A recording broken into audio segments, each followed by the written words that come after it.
Emily had always believed her home was her sanctuary, a place she could truly be herself.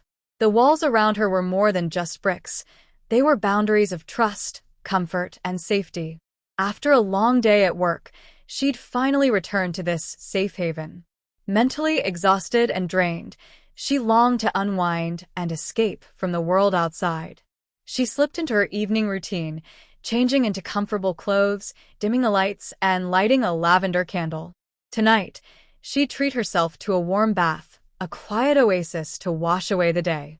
The water poured steadily into the tub as she added a hint of lavender oil, her favorite. She queued up a playlist, letting the gentle melodies settle her mind. She felt completely free, unguarded in the way only a person can feel in the privacy of their own home. But as she relaxed in the tub, letting her thoughts drift, she felt a vague sense of unease, something she couldn't quite place. She brushed it off as tiredness, a lingering thought from a strange comment her coworker had made earlier that week. "I bet you're the type who enjoys a quiet bath at the end of the day," he had said, a knowing smirk on his face. It seemed innocuous at the time, and she had laughed it off. But now, in the silence of her own bathroom, it felt strange. Shaking her head, Emily let the thought drift away and focused on relaxing. After her bath, she went to bed, feeling comforted, peaceful, and unaware that her sanctuary had already been violated. A few days later, on a quiet Saturday morning, Emily was scrolling through her social media feed. Between photos of her friends' pets and vacation snapshots, she received a direct message from an unknown sender. She almost ignored it, assuming it was spam, but curiosity got the best of her. She clicked on the preview, and her heart skipped a beat. It was a video of herself. Frozen in shock, she saw herself on the screen, sitting in the bathtub, in her most private and vulnerable state. Horrified, she quickly turned off the video, her mind racing. Someone had seen her, recorded her, without her knowledge, without her permission.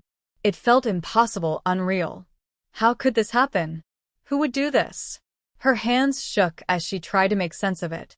She wondered if it was someone she knew, a past ex, perhaps, or the handyman who had recently been in her apartment. As she glanced around her home, things that once seemed so familiar now felt unsettling. A book slightly out of place, her couch cushions subtly rearranged. Had she been watched all this time? The feeling of security that had once wrapped her so tightly began to crumble, replaced by an overwhelming wave of anger and fear. Her sanctuary, her private world, had been turned into a stage for someone else's intrusion. Desperate for support, Emily reached out to her best friend, Lauren, explaining the incident through shaky breaths. Lauren was as horrified as she was, but she didn't hesitate to remind Emily that none of this was her fault.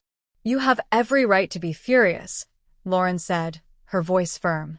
"No one has the right to do this to you." They talked about the options Emily had. She considered going to the police but feared that she'd be dismissed, that no one would take her seriously.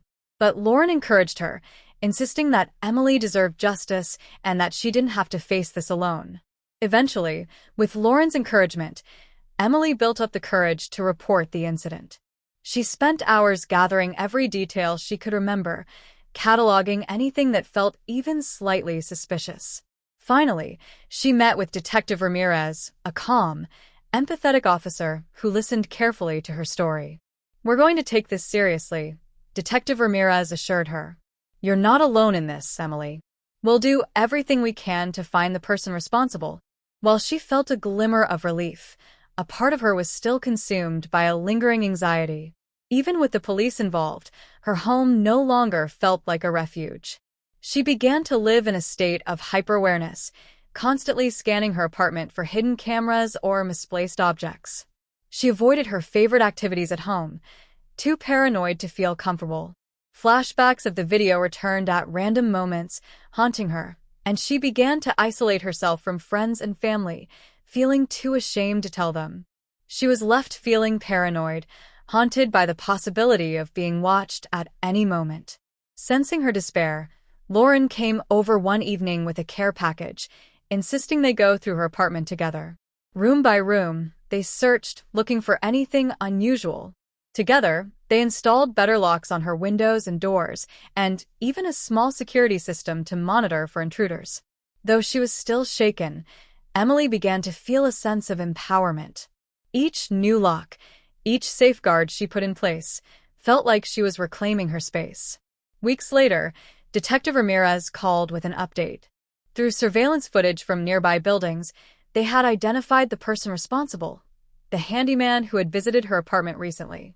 He'd hidden the camera during a maintenance visit, using remote access to watch her without her knowledge. Hearing this, Emily was horrified. This man had walked through her home, spoken to her as if he were there to help, all while planning this invasion. But knowing the truth brought an unexpected sense of closure. Detective Ramirez assured her that the man would face charges and that they would see her case through to the end. The discovery was a breakthrough, yet Emily still felt the lingering impact of what had happened. She struggled with a mix of relief, anger, and residual fear, but she knew she could no longer bear this weight alone. Encouraged by Lauren, she began therapy to process the trauma, working with a counselor to understand her response to this invasion of privacy. Therapy became a turning point, as she learned strategies to cope with her anxiety and reestablish her sense of security. Slowly, Emily regained control over her life. She began to reclaim her home, feeling the scars of the invasion, but no longer letting them dictate her every moment. She decided to share her story online, in hopes of raising awareness and helping others who may have experienced similar invasions of privacy. To her surprise, her story resonated with people from all walks of life, some who shared their own experiences and others who simply offered words of support. Emily no longer felt alone. Instead, she found herself part of a community of people who, like her, had faced violations of their privacy and emerged stronger. Months passed, and while Emily's trust had been shaken, she emerged from the experience transformed. Her relationship with her home had changed, no longer a place of complete vulnerability, but now a space she had fortified with her own resilience. She installed additional security measures and found peace in knowing she had learned to stand up for herself.